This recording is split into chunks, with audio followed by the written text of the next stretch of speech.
Welcome back, folks. It's Friday night back here on the porch. Tonight I'm smoking a La Aroma de Cuba small batch. Dang good cigar. They've got several variations. They got the Noblesse and a couple others, but this one's good. And I'm drinking it with some Buffalo Trace. Finished this bottle.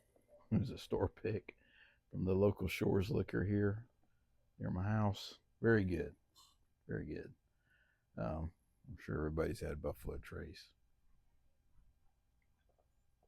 This cigar here, a friend of mine recommended it, and in fact, he gave it to me. He brought it to me. He came to visit. My neighbors are, I guess, getting drunk on the porch. You hear them in the background. Sorry about that, but I don't know if you can hear them or not, but they're out there. But we're out here tonight, sitting here, just thinking about some things we talked about today or this week, really. Um, if you're in some kind of a first responder type job or law enforcement or firefighting or EMS or different things like that, even probably, I guess, the medical field, maybe,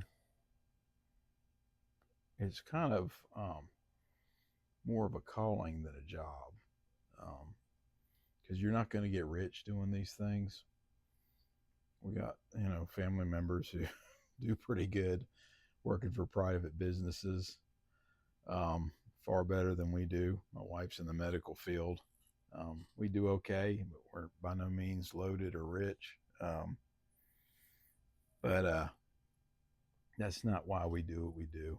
Um, I've been in this job a long time, and I've done it because I enjoy it. Enjoy helping people. And if you're not in law enforcement, for example, for that reason, you're not in it for the right reasons. There's a lot of reasons people get into it, I guess, but the only thing that I've enjoyed in it was the fact that you get to help folks, and especially in the units I've worked in. Um, but in fact, when I retired, I went into real estate for about a year, did real well, made a lot of money for the amount of work you do. That to me, real estate's a scam. They're agents.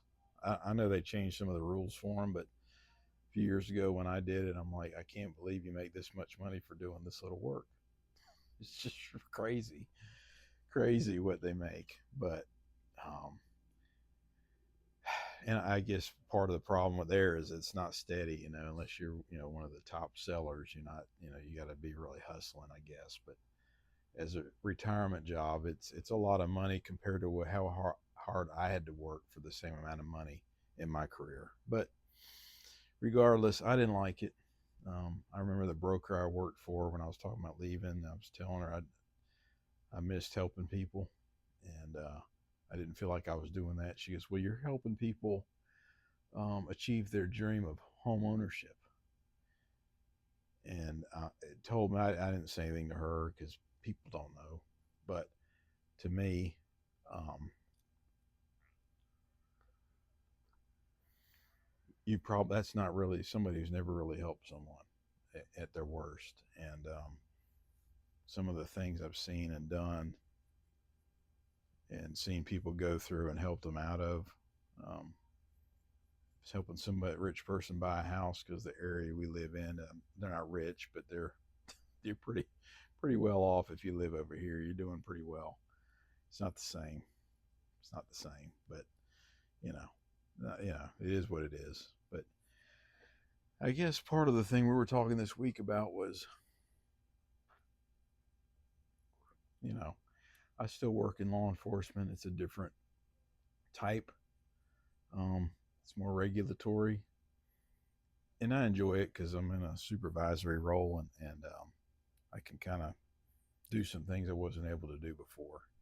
So it's kind of different. Plus, you can't be running the streets at 55, 56, 57 years old anymore like you used to.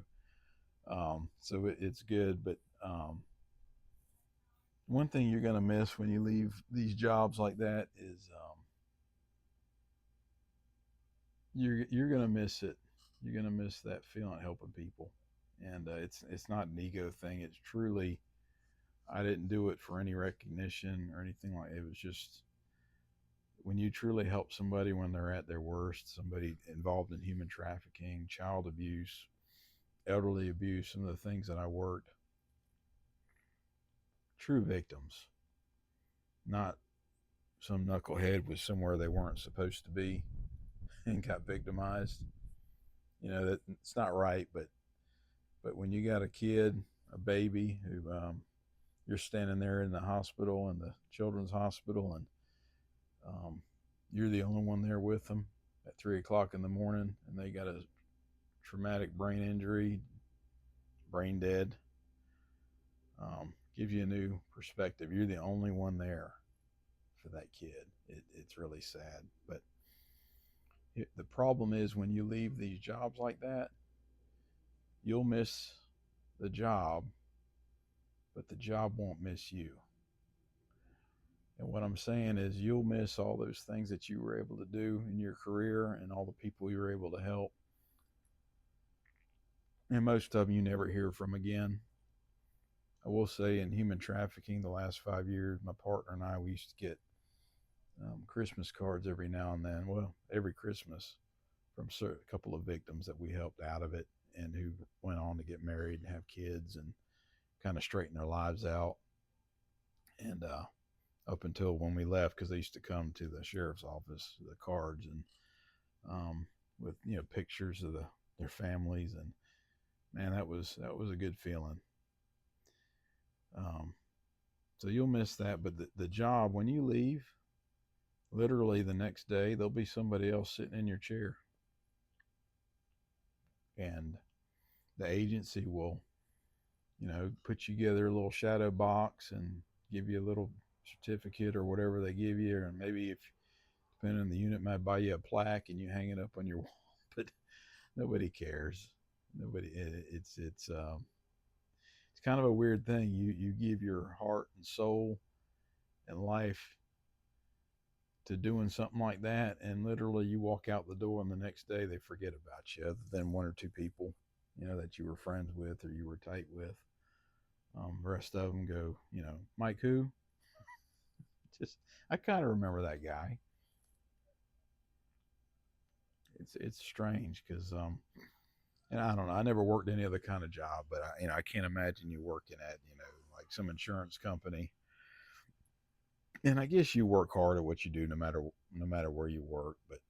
But when you literally put your life on the line, um, and I'll tell some stories one day about that stuff, I guess. But you literally put your life on the line for these people and trying to make their lives better, and all you get is a little plaque and shoved out the door. But you got to know that going in. You got to understand that the suicide rate amongst first responders, police officers after they retire is sky high. I was listening to a podcast the other day and I was shocked. I guess I shouldn't be, because you kind of, there's a bunch of reasons. I'll make another video about that, but there's a bunch of reasons. The the the need the feeling of being needed, the adrenaline. There's a lot of things that you can't get when you leave.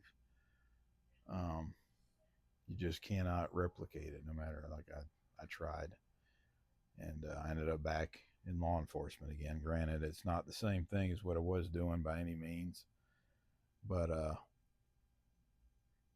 it's in that realm, and I had to go back. I couldn't find what I was looking for with anything else. But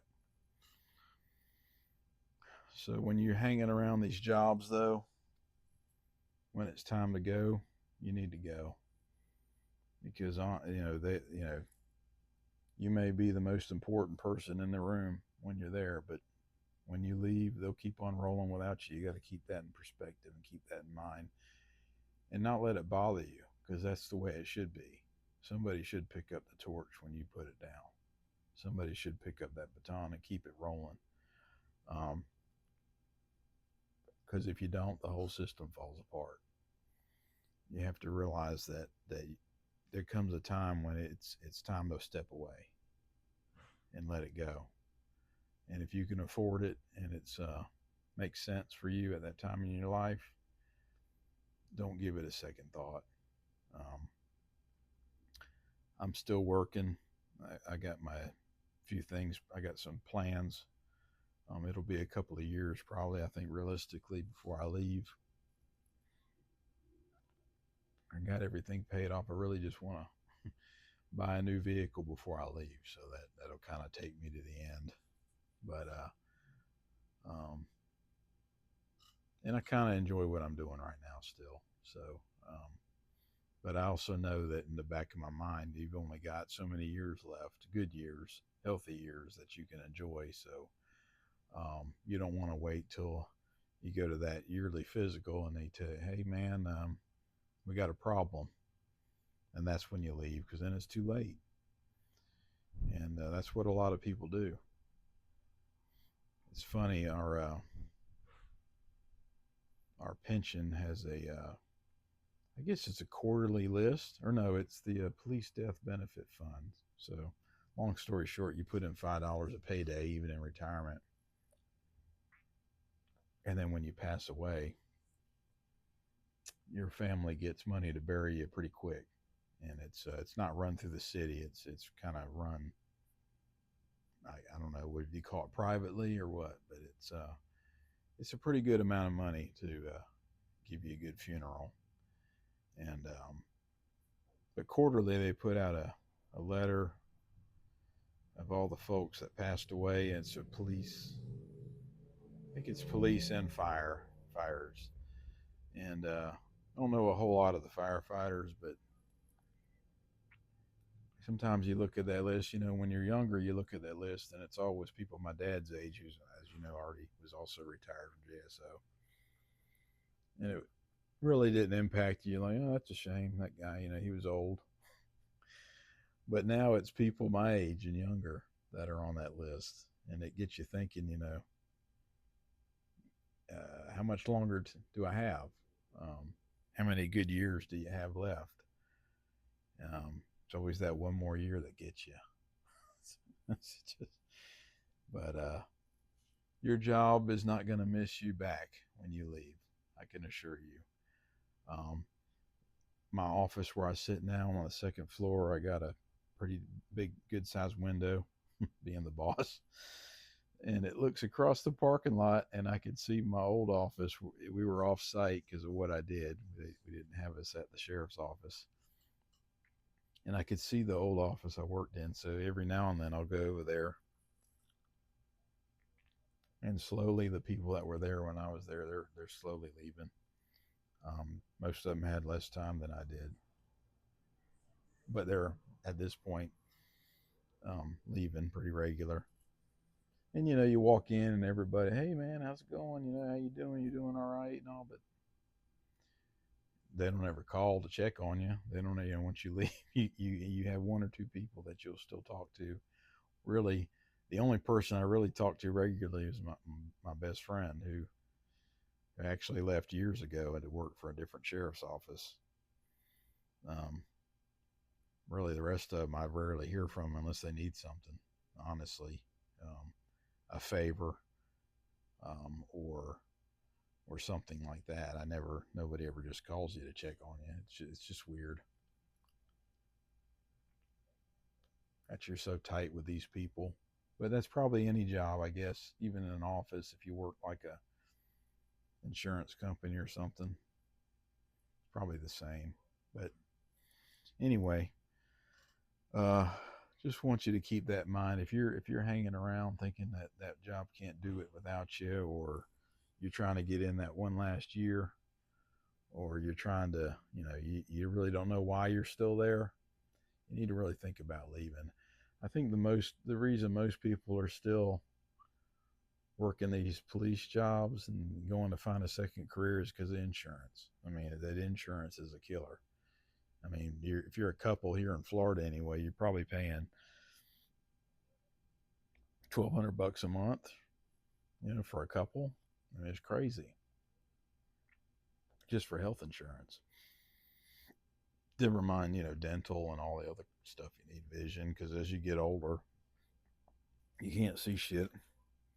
I got 10 pairs of cheaters stuck everywhere because I can still see distance, but like my wife wears contacts and has glasses, and you got to have all that stuff. I mean, you can't really do it without it. But I mean, so you got to do what you got to do. But on the flip side, if you can afford it, if you're really in a good spot, or you can wing it or swing it, don't hang around longer than you need to. It's just not worth it. I got people that I work with that I don't know why they're still there. I mean, I really don't understand it, but everybody's got their reasons.